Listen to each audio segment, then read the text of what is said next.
What's up, y'all? The playoffs are starting tonight, and if you're not ready, well, I am. So let me get you ready for the playoffs. I'm hyped. I don't know about you. We avoided chaos, like, just by an inch, but, it is what it is. I wanted to see one extra day of the regular season, but I'm kind of glad as well because Vlad does not have extra at-bats to try to catch up with you, Leon. So let's just set the scene for October. Starting off, we have the New York Yankees. They're going to be in Boston for a one-game playoff. And, I mean, I don't know how to say it. This rivalry, kind of died, to be honest. Like, it's always been one-sided this whole year. It started like all Red Sox, and then now it's all Yankees. There just has not been any actual back and forth between these two. It's just been one shift in momentum, really. It's going to be a fun game, though. We're going to talk about it later. The winner of that will face the Tampa Bay Rays, and oh my gosh, the Tampa Bay Rays are just dominant this year. I feel like they own every division except for the AL West, right? I don't know. The Rays either have a losing record against the Central or the West. I do know that they're 2-4 against the Astros, so that's why I assumed it's the West. But they're a powerhouse team this year. They're very underlooked. And regardless of who wins the wild card, they're gonna have an advantage because the ace is gonna be on short rest or he's gonna skip a start. So that's gonna be a fun one. And then on the other side, with a little bit less drama, we got the Houston Astros versus the Chicago White Sox. Just a disclaimer: when we get to this later, I'm biased. Okay, I'm an Astros fan. I'm gonna have some biased stuff, but that's gonna be a fun series as well. And home field advantage is just, I don't think home field advantage was taken as seriously in any other playoffs series than this one. Like, the Astros wanted home field advantage for this series, and rightfully so. They will get it, and it's going to be a fun series to preview later on. On the other side, we have the Dodgers versus the Cardinals. And, man, the Cardinals just kind of halted after their big winning streak, while LA has been on fire. But I think you'll be surprised at who I pick. And it's not even for a good reason. I'm just going crazy with this one for absolutely no reason. The winner will go to San Francisco to play against the Giants, and the winner of that will head on to the National League Championship Series. That's going to be a fun one. The Giants just came out of nowhere this year, and they never even stopped. Like, they just continued to roll along.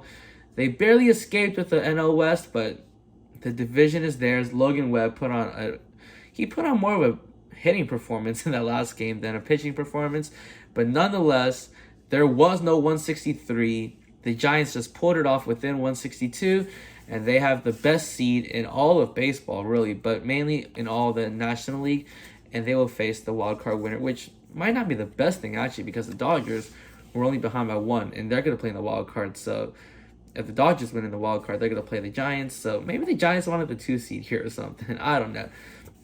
But this next series, this last series, the Milwaukee Brewers versus Atlanta Braves, this is a sleeper one, and for a really good reason. Like, I feel like the Braves kind of get underlooked because they're in the NL least, but they're still a good team. Their record's not going to show it, but this is a sleeper series. I'm actually, if I was just a baseball fan and not an Astros fan, I'd be the most excited for this one, and you'll see why later. But let's go back to Fenway really quick.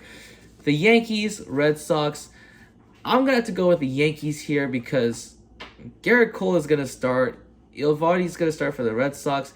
He hasn't been as sharp. Cole, on the other hand, holistically throughout the season, he's been very sharp.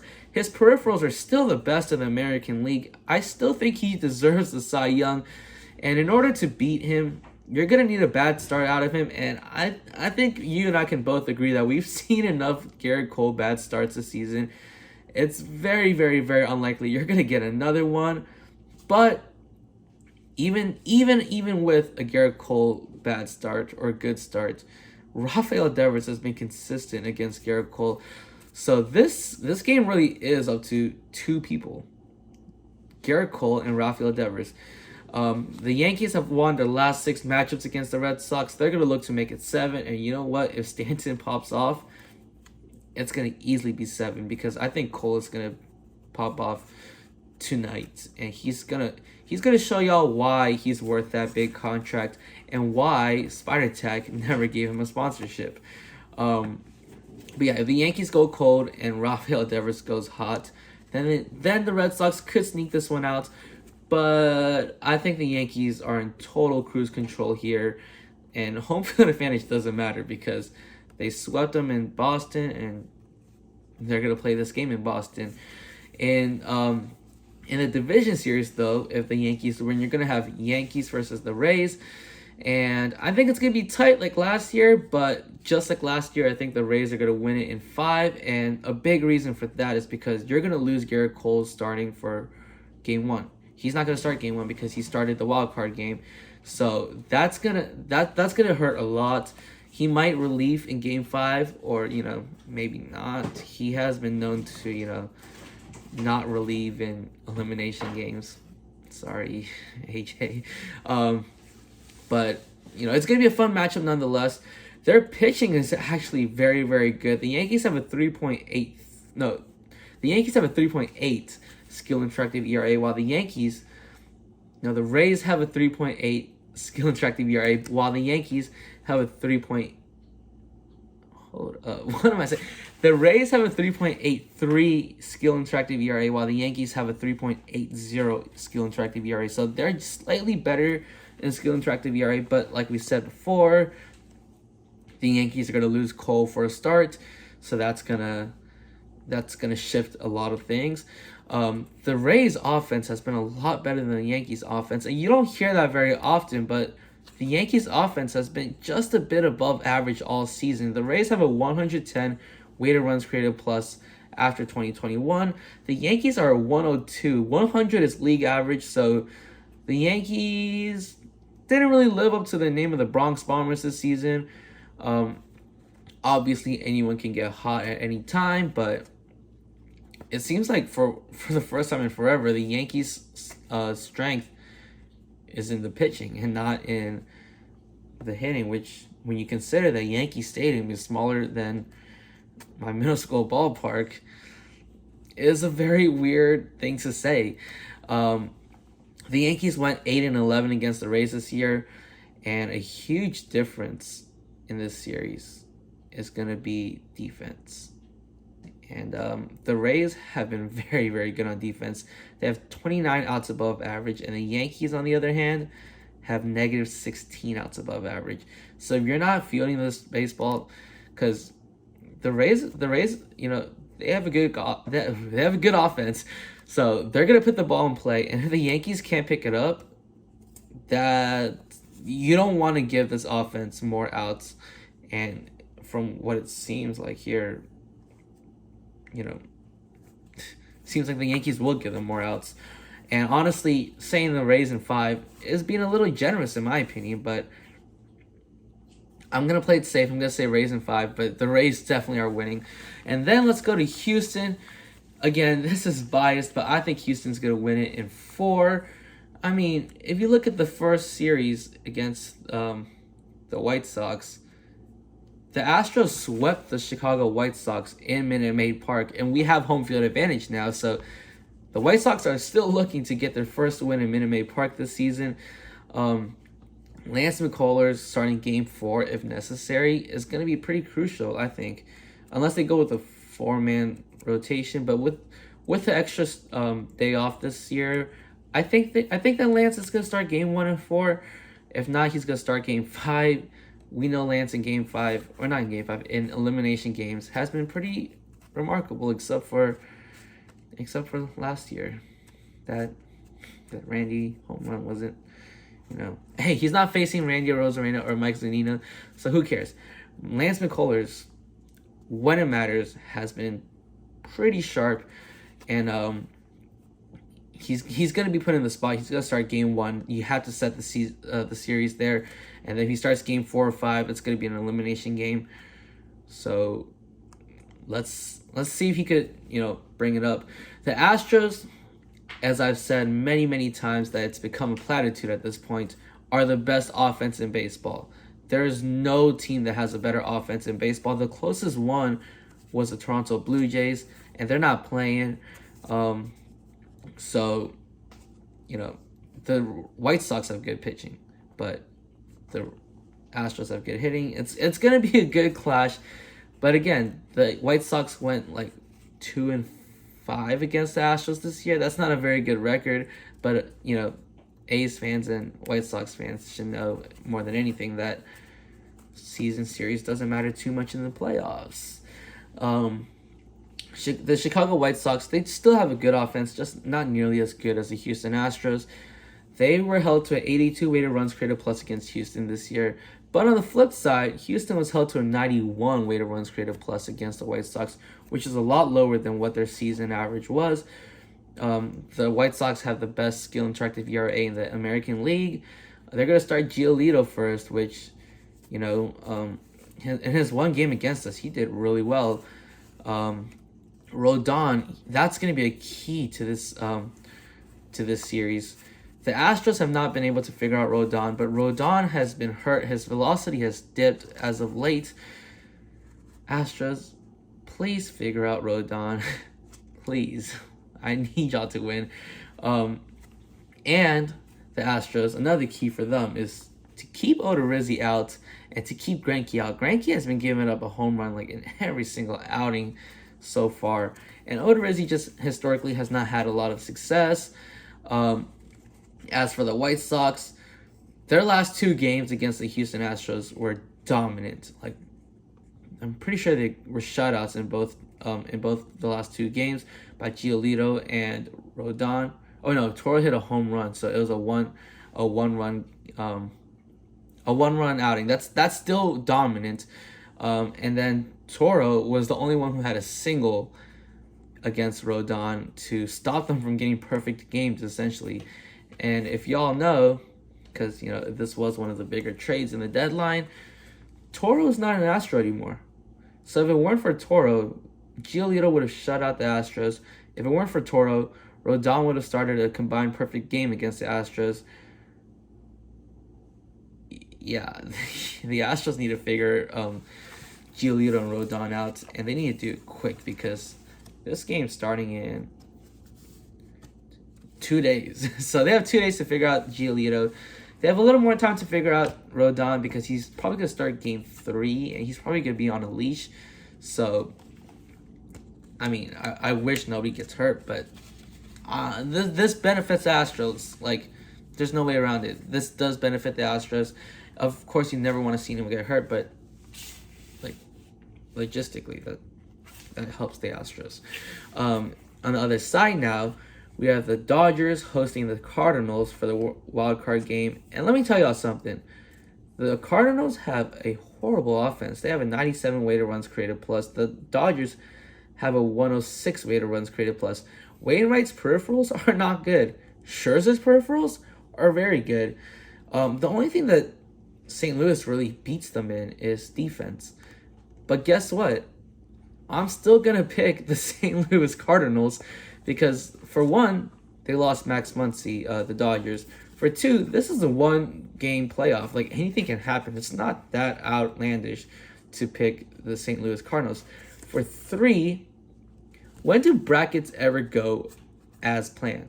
When does the best team win every single series? Like, when are the underdogs never actually, like, underdogging? You're always going to need a bracket breaker pick. And this one is my bracket breaker pick. Because you're going to need one. And, I mean, we all know the Dodgers' history of the postseason isn't very good, especially in a normal postseason. They're going to go ahead and face the San Francisco Giants in Oracle Park. And in a regular series, like 5 games, you're not going to get a lot of crazy moments. In one-game playoffs, you will, though. And that's why the St. Louis Cardinals were my bracket breaker pick.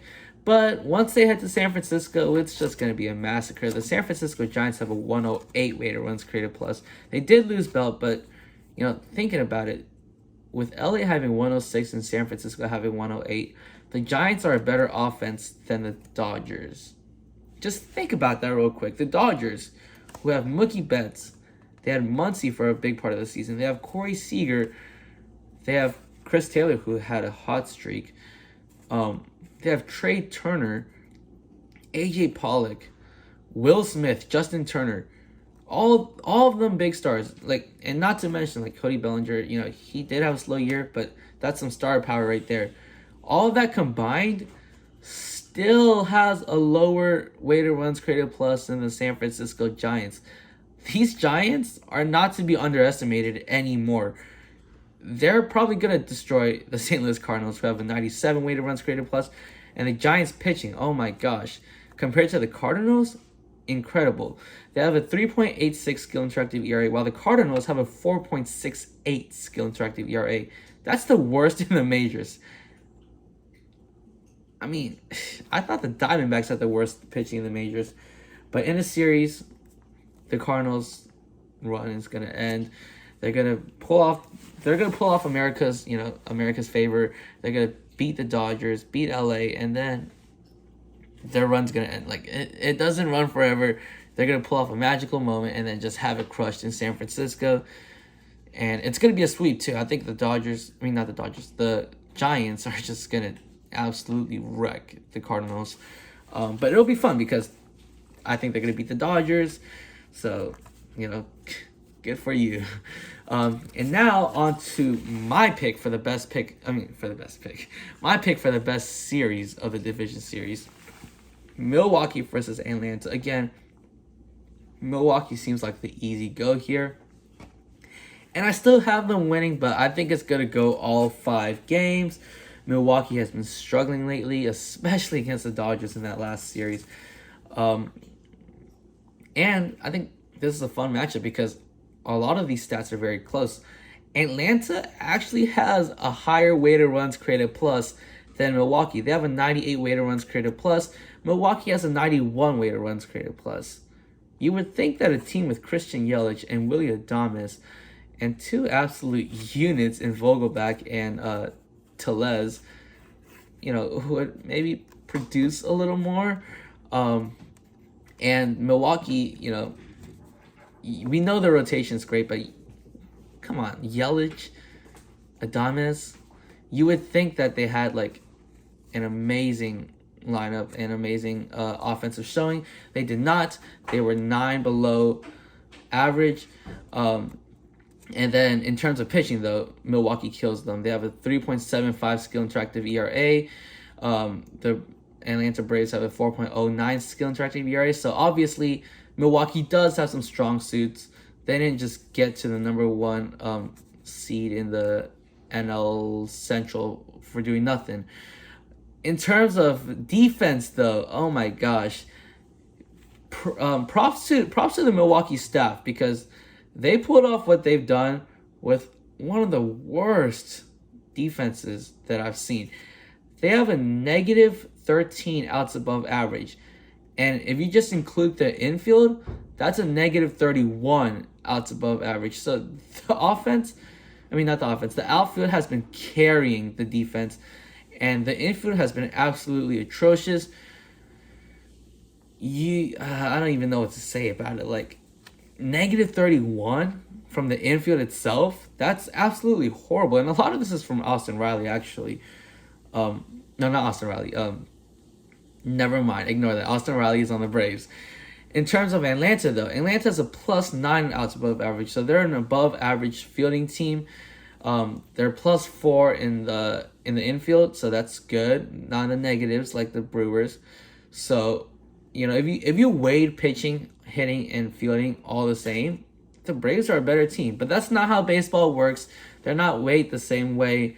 It's gonna be a fun and close series. These stats are as close as it kind of gets. Only 7 points difference in weighted runs created plus. Obviously, Milwaukee has the advantage in the pitching.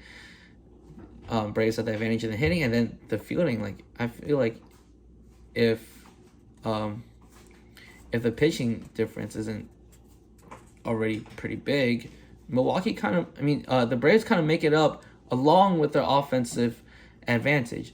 So yeah, this is a huge sleeper matchup, but I think Corbin Burns, he's been great. He's your NL Cy Young. He's going to clutch up. He's going to carry. And I still think that the Milwaukee Brewers are going to win. But that's it for the division series, y'all. I'll see y'all next time in the championship series. Hopefully it's going to be the Astros and the Rays versus the Brewers and the Giants. And hopefully all these picks go well, so I look like a genius. But next time, I'm probably going to bring a friend over as well, like online virtually. So that might be better, so I'm not just talking to y'all. But yeah, just let me know what y'all think about these picks, and then maybe next time we could do an awards pick as well. And I'll see y'all next time. I'm a classic man.